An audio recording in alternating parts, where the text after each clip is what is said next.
Welcome to Beyond the Game, the podcast where faith meets the field. Here we go deeper than stats, scores and highlight reels to explore the heart behind the puzzle.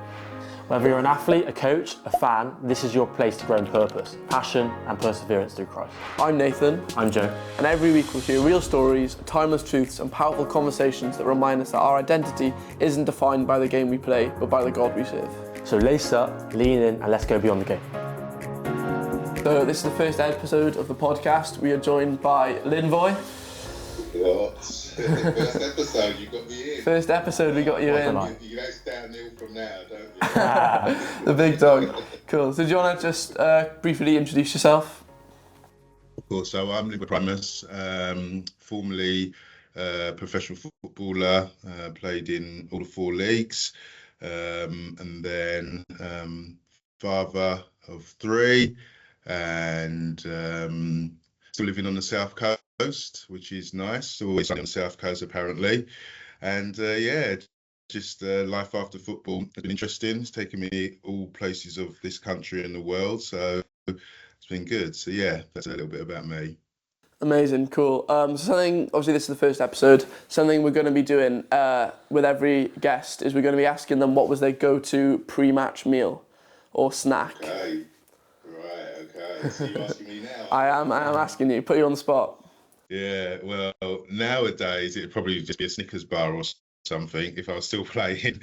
But back in the day, I think once we understood nutrition a lot better, and that's probably like mid to late 20s, my go-to pre-match would be half a chicken breast, a little bit of rice and a little bit of veg. And that's it, just enough to not feel too full up and not feel hungry. Nice, very nice. Got me. We're gonna give you some icebreakers, Linvoy, that relate a bit more to your career. So we just have something that we might ask a general guest. We'll start with, what was your most memorable match? So you're a footballer, so what was your most memorable match from your career? There's probably the promotion game when we were in the championship with Pompey, and because to win a league it's so hard. You know it's consistent and it takes a lot of energy, and you know staying fit through the season is very difficult. But when we finally done it, it was one of the best feelings I'd ever experienced, because it was like we waited so long to achieve this and we got there, and it was just I don't think I've experienced anything like that in football in terms of your excitement, your teammates, the crowd, the city. You know, it was just huge. So yeah, so I'd say that was a definite stand-up moment for me. Oh, amazing. Who would you say is the toughest opponent you faced? Toughest as in ability, probably Thierry Henry, because he could glide. He'd move at 100 miles an hour and still look like he's gliding, look like effortless.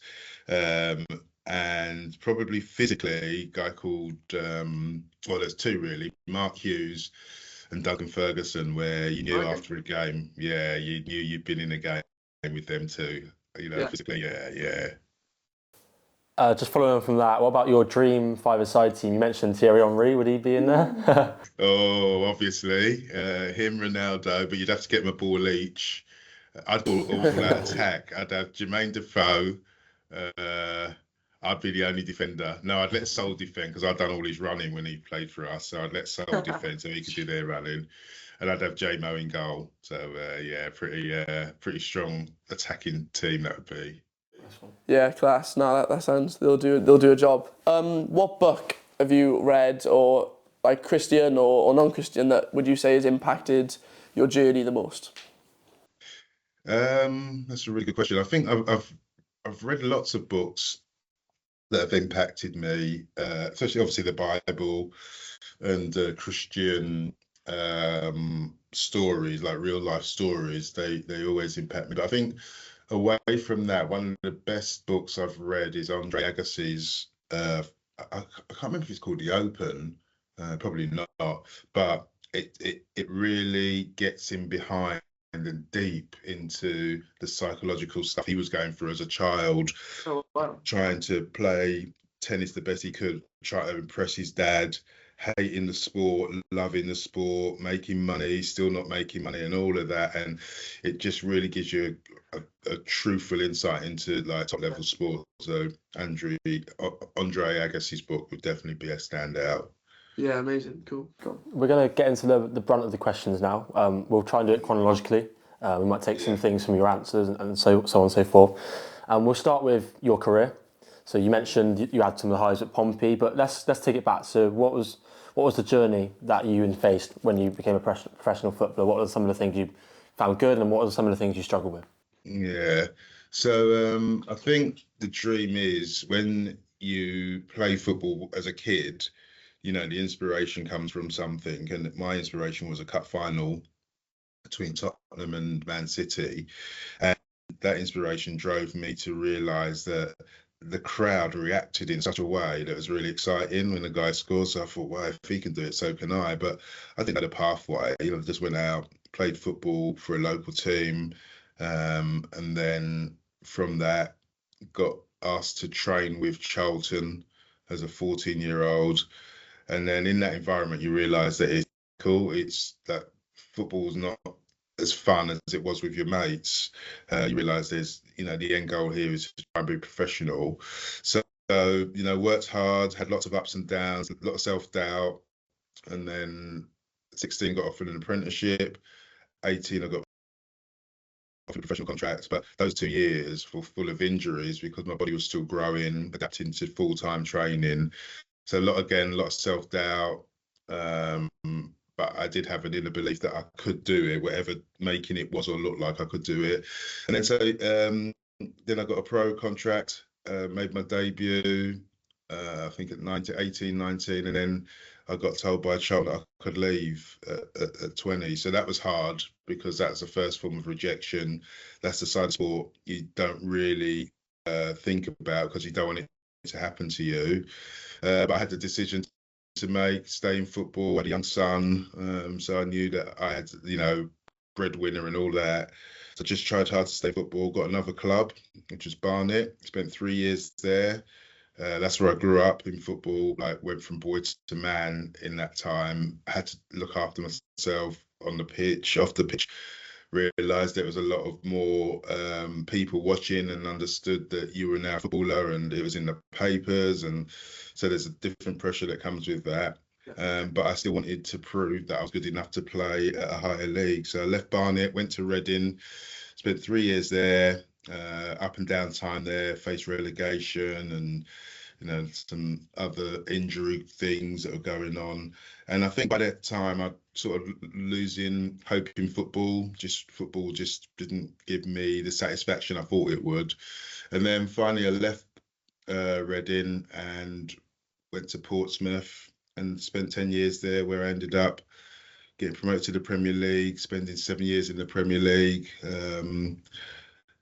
Should have been, again, the greatest time in football because you're in the Premier League, but the self-doubts there and are you good enough? And eventually, all the balance that was weighing down on me in football started to change when I started to understand that I was more than a footballer, and that being a Christian, being a young Christian, and understanding that this was part of my journey of my life, helped me to understand that I'm supposed to be here. Because a lot of the time I felt like an imitator. I forgot the word that they use now. I didn't feel imposter syndrome. I didn't feel like I should be in that environment. Even though I was, and I'd been here for years, it still felt that maybe I shouldn't really be here. So there's a lot of that going on as well in that time. But obviously I ended up having, nearly 20 years as a professional. So, so for all the doubts and all the stuff that stresses you, to know that you've actually been in the game that long is quite a big thing. Yeah, I bet. Like you mentioned right at the start then, like you got released at the age of 20. And obviously you mentioned that like you were a young Christian. So how do you think, obviously going through the heartbreak, I guess, of being released as like a 20-year-old kid, how would you say that like that impacted your faith or impacted you as a person? Because obviously when you do get released, it can take quite a toll on a player. So how do you think that sort of experience moulded you? Yeah, I think it probably put me in my shell because I wasn't, as a Christian, then. I didn't understand my relationship with God.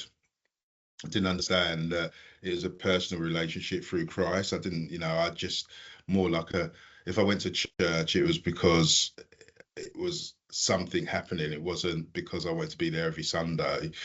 So I think I went into my shell and hid. So I played within myself so that if I ever got told I wasn't good enough, at least I didn't give them everything to say, it's not good enough. Within me, I thought, well, at least I've got a bit more to give. So played within myself, didn't play with the enjoyment I should have played football with, because I didn't understand it was a gift. I still didn't understand that, what God had intended for me to do with that gift was enjoy it.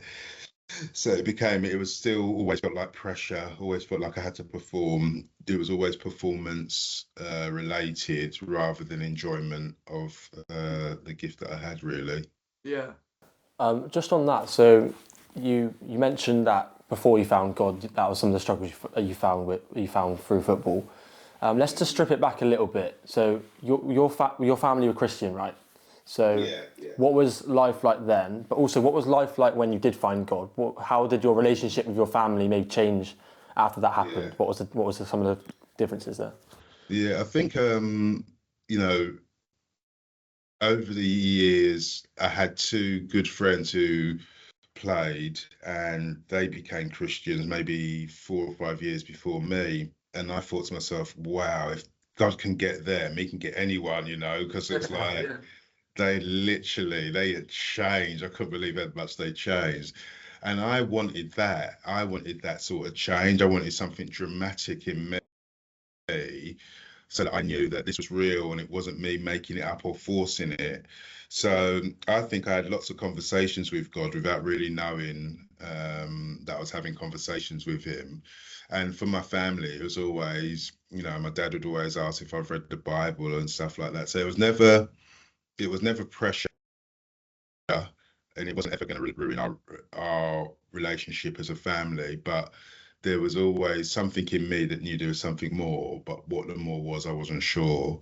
And I think the moment I understood what Christ had done for me was when I was at the end of myself, because I was asking these questions. I had everything that said, I should be happy, and I still wasn't happy, still wasn't satisfied. And I think from that, going to church, hearing, a sermon and thinking, man, he's speaking to me. And then my teammate, Darren Moore, uh, was a Christian. So I'd ask him questions. And in the end, lots of things were adding up, but they were coming from different answers from different people, but they're all adding up. And in the end, I just said, wow, you know what?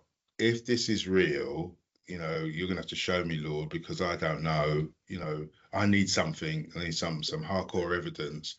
And then within 2 weeks, I definitely knew I'd met Christ, because I'd been prayed for and I had a knee injury. And when the guys prayed for me, it's my teammate, by the way, who was praying for me, and the chaplain, I had this peace that I'd never, ever, ever had before. I've had since, but I just knew everything was going to be all right. And I just knew at that moment I'd met Christ. I didn't physically touch him, but I just knew that I'd met him. And I think it was then where I just said, right, Lord, whatever you want me to do, I'll do, because I just knew that was my moment. Yeah. That was my moment. Yeah.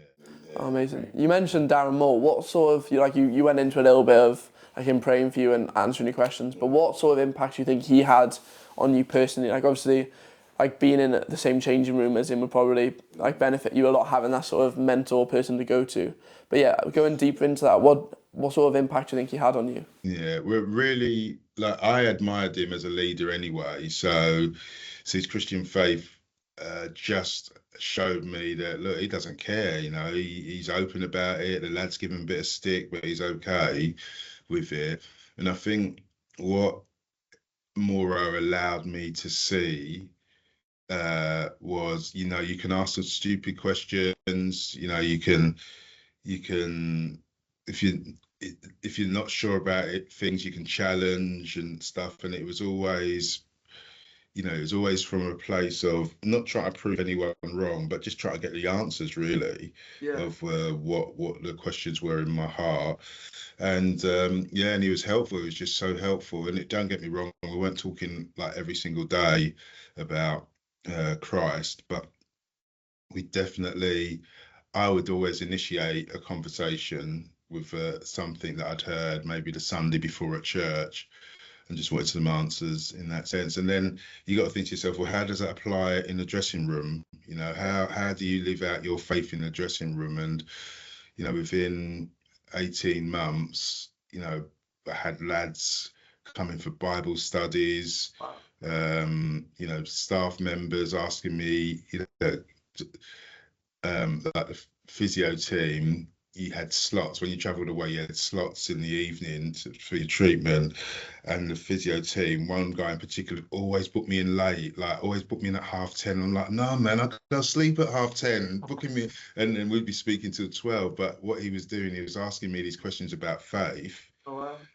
And then, I invited him on an Alpha course, and then within the year, he becomes a believer. So, Oh, wow. So I started to see that where my place of work was where I had to preach the gospel, but I didn't have to preach the gospel because I was just living it, in my attitude and the way I handle things. And some things were really tough to handle, but I had to try and do it in a Christ-like way.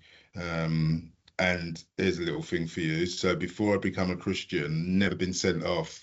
Never. Oh, wow. Never looked at. Since I became a Christian, I got sent off twice. So, so then the lads were like, "Explain that one. Then you're supposed to be a Christian." Well, what were you get sent off for? What were you doing? I was innocent, obviously. No, one was 2 yellows when the first tackle was quite. If I'd have been if I tackled like that today, the first tackle would have been off. Oh, wow. But in that time, you could have that. You could be hard but firm with and you'd be okay. So I got a yellow for that. And the next one was a little bit. The forward ran across he was running into goal, but he ran across my my pathway. So his heel caught my shin. So it's actually he's gonna fall whatever happens. Yeah. And it looked like I'd done it deliberately, but I didn't. So and the other one was a straight red for an elbow that I never threw. Okay, gentlemen, it's never been on camera. You will not find it. Well, you might find it, to be fair, nowadays. But yeah, I was more shocked that I'd actually got sent off for that one because the angle he said I'd done it, it was impossible because the guy was in front of me. Yeah. So there's no way I could have, but Jesus was innocent too, apparently. Exactly. I'd argue that was better than probably getting sent off for dissent as well. Yeah. I'd say that's probably. So we were going to ask you about your teammates' reaction to you being Christian, but you kind of gave us a great answer there in terms of you wouldn't even have to preach; they would come to you. So you kind of answered that one. What I will ask you then about is, what about? So me and Nathan went to something this morning where we were taught to play our sport for God's glory and worship God through our sport. So just on you, so how did your faith maybe influence things such as training, game preparation, maybe reacting to wins, losses, just kind of your mentality on match day or throughout the week? Yeah. Okay, that's really good. I'd say, so you got to remember before believing that I was chose to play football, everything I'd done was through my own effort, my own energy to get.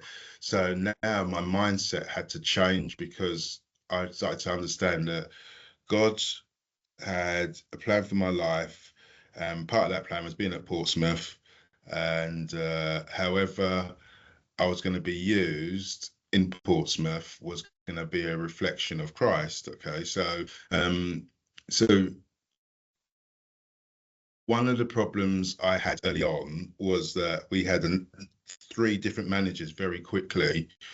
And obviously every manager has their own group of players they want. So I quickly realised that I wasn't going to be part of this group. Um, and I was upset because I thought, well, I've done nothing wrong, you know, and I've just become a Christian. Surely there's got to be stuff here for me to do.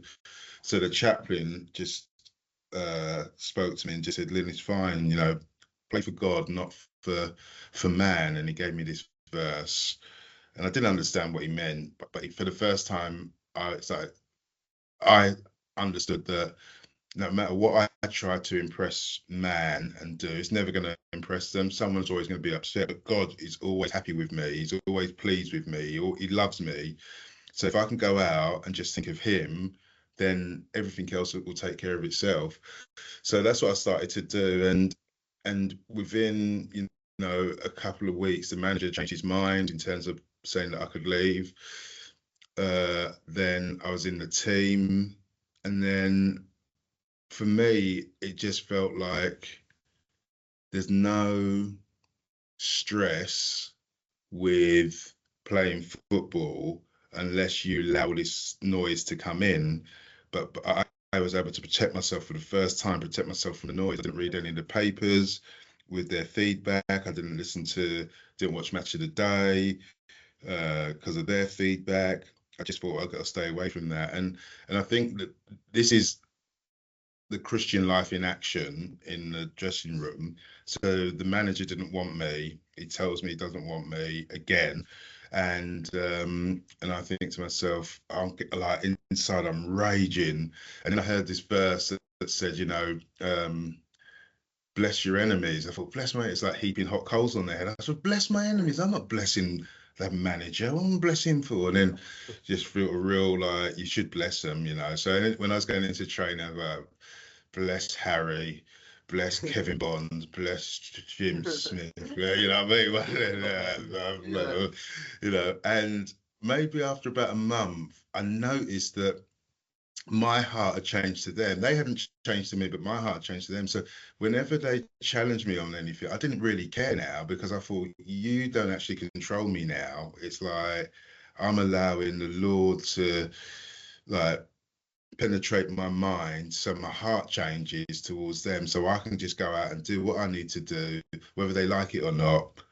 And that's where I saw the real difference. It's like, lads will come up to me quietly and ask me to pray for them for things, and I pray, and a week or so later their situations have changed, and because of that I was more confident in what the Lord was using me for in that sense rather than the football side of things, because the football side of things was always going to be, because I had this not motto, but I built this thing inside me that said the Lord already knows what the result is.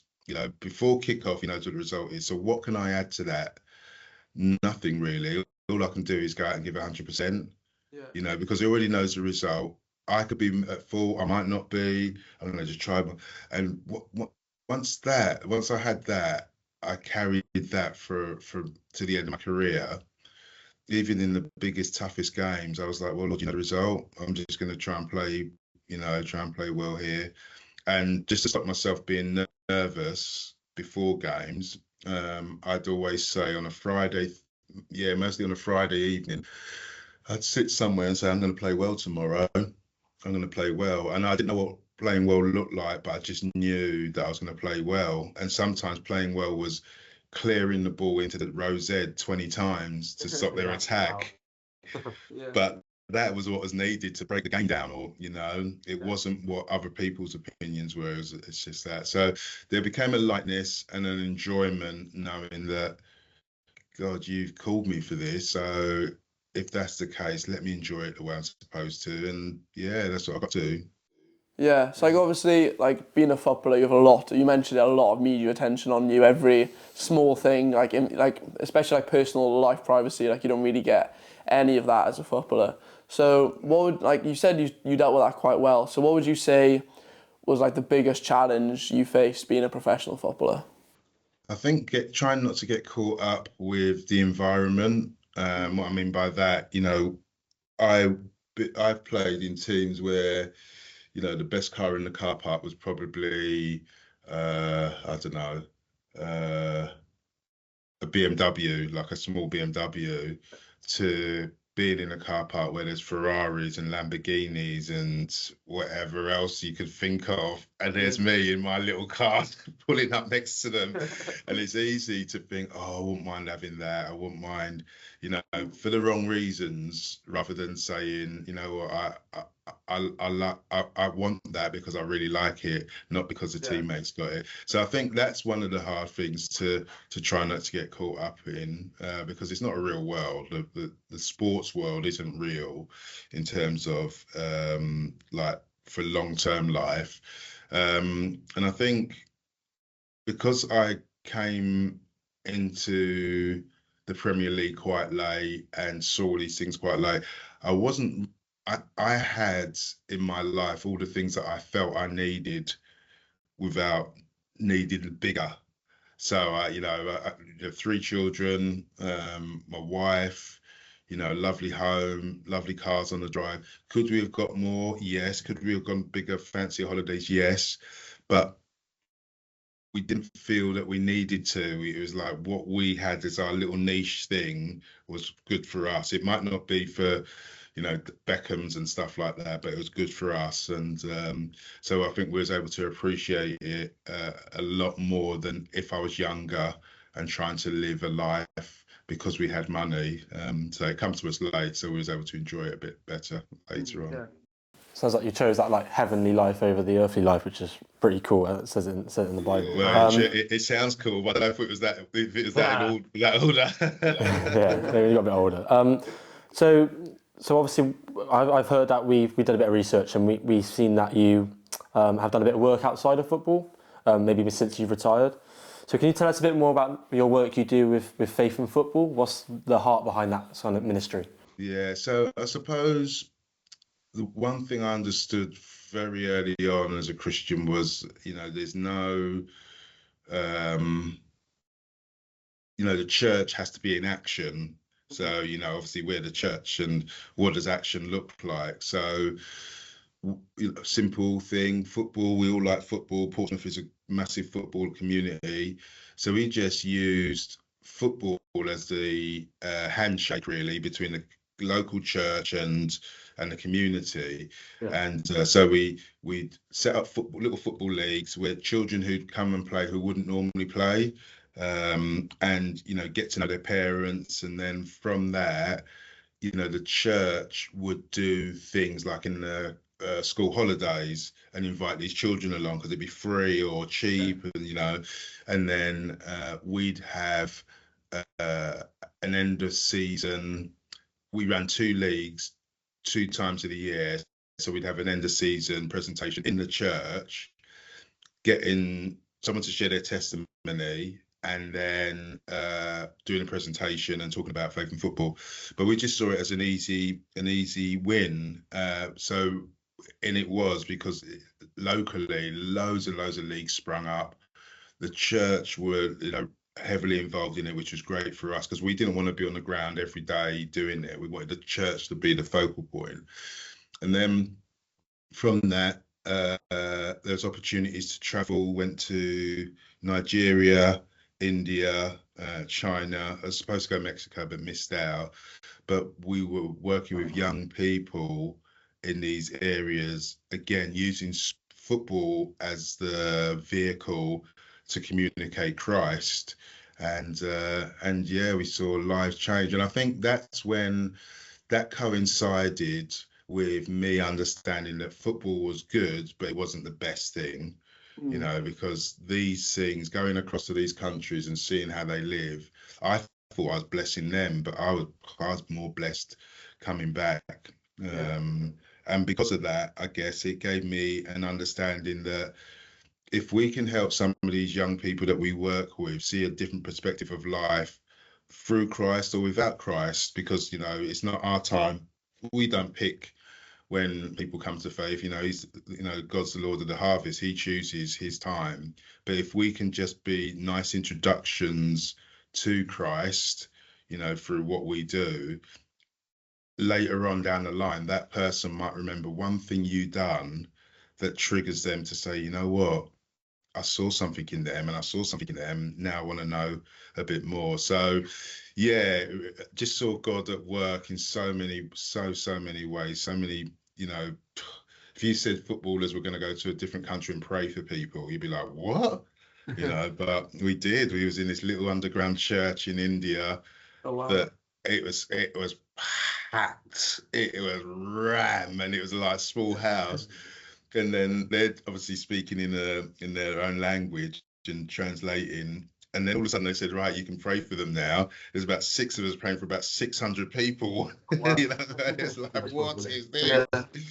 But you know, it was again the Lord just showing us that don't limit Him. I guess don't limit Him. You know, and I think that really helped my Christian journey in terms of living it in the world of football, but also on the ground, being out there and seeing and helping people as well. Yeah. So you mentioned like praying for people in an underground church in India, which sounds like an unbelievable experience. Have you had many other like experiences like that with your work? Like you mentioned, you went to Nigeria and China. What have you got like some stories from those experiences? Yeah. I suppose let me start a bit closer to home. So before we went to India, we were going. I say we, Faith and Football team, about 4 or 5 of us, were being invited to different venues like pubs, curry houses, and stuff to share our story and fundraise as well, because we wanted to raise 100 grand to buy some land in India for an orphanage, and in Africa as well. So going out and meeting people and sharing the stories of what we'd done. So at Darren, when we went to Birmingham, there was a young lad. He was a West Brom fan. Tomorrow had moved up to Birmingham now, to West Brom, and he came to this curry house with his dad, and his arm was in a sling, and I can't remember how they said he'd done his elbow, but he might have cracked it, he might have fractured it. Oh, wow. So he comes along. Obviously, he's noticeable because he's got this sling on. So we say, you know, to the dad, what's happened? So the other week he fell and he's cracked his elbow. So he's got to go back he's been in this for, I can't remember, maybe 2 weeks. And they said next week, hopefully, they can do an operation. So to do whatever. So I said, I'll go out there. So at the end of the evening, one of the guys from Faith and Football said, can we pray for your son? He said, yeah, of course you can, of course you can. So anyway, I'm looking, thinking this ain't working. So I'm like holding his head, like this ain't working, man. You know what I mean? I'm not even listening. I'm like, oh, come on, let's go. This ain't working. Anyway, pray for him. Nothing really happens. And then a week later, we get a message from his dad just saying, oh, guys, thank you so much for praying for him. We went for the X-ray and there's another scan, and the fracture's gone. Oh wow. They That's unbelievable. Yeah. And they said, obviously the doctor said, oh, he's a fast healer, you know, and we were like, yeah. We were like, well, we might be something else going on. Yeah. So even that, you know, to be, you know, both Moro and I, like Premier League footballers, praying for this young lad, you know, he hopefully didn't think it was our magic, you know, hopefully he thought it was Christ. But even for us, there's a reality to it that no matter what you think your football career looks like, this is better. Do you know what I mean? This what you're doing, like, will enhance your football, because you'll see that football's way below everything else. When you see someone healed of something, you know, you should hold on to that and just think, oh, that's his power that's at work, you know.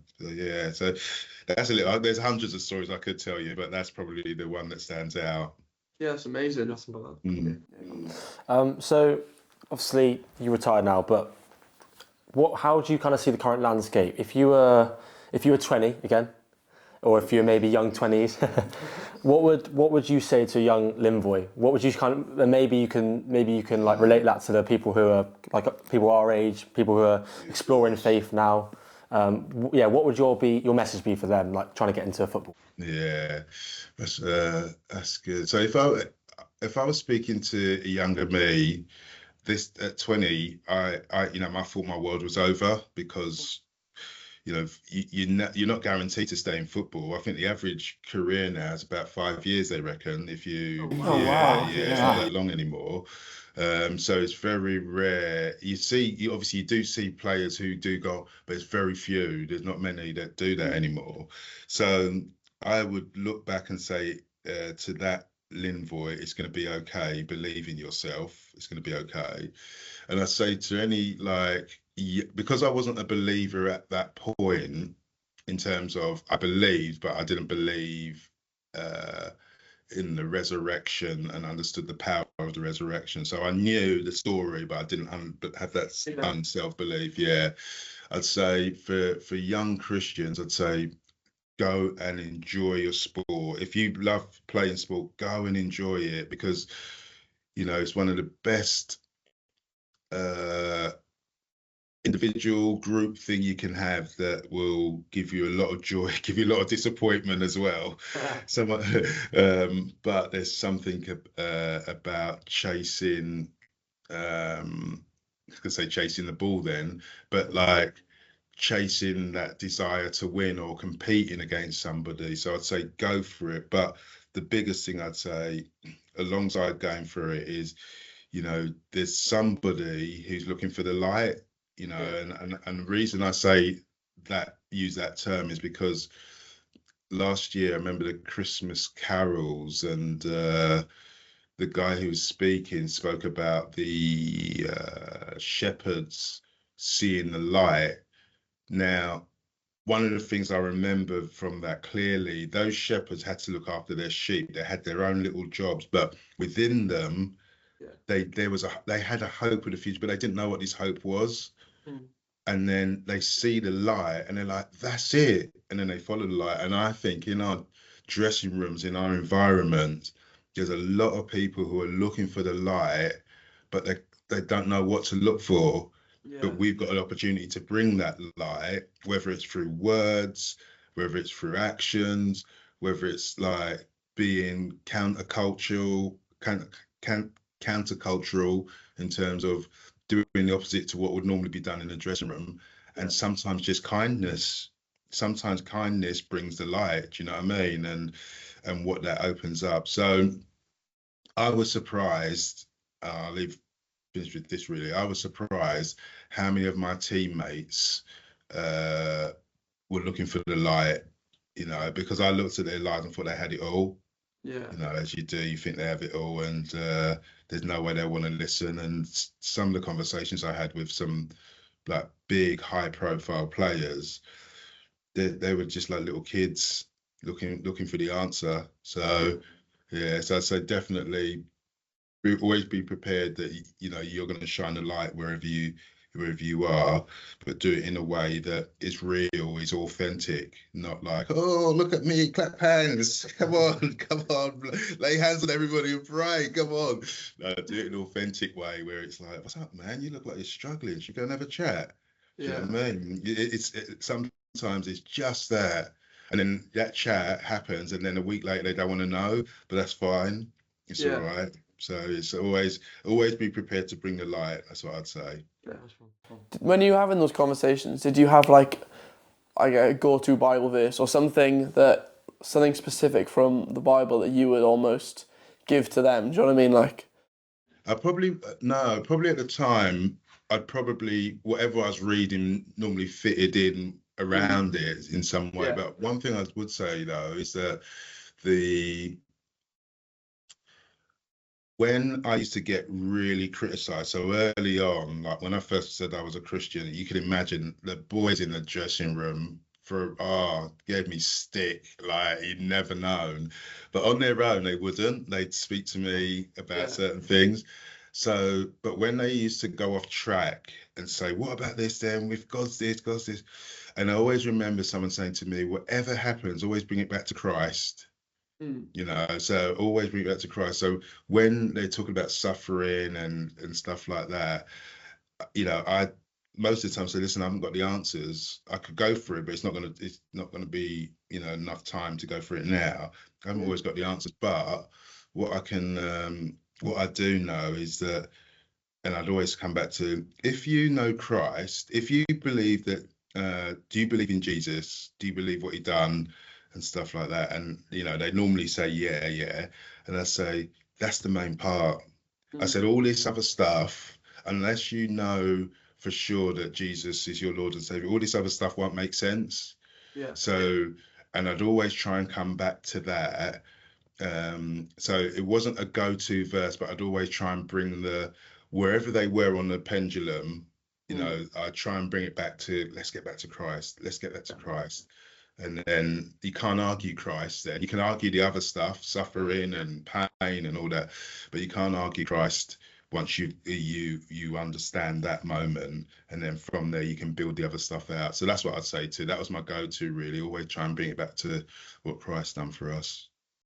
Yeah, amazing. Yeah, cool, amazing. Thank you very much, Linvoy. Yeah. Thank you from me as well. We've enjoyed having you. It's been a privilege. Great. No, bless you. Thank you. I haven't done any podcasts for a while, but I'll tell you what would be helpful. You don't have to have this in there. I am starting a mentoring and coaching business.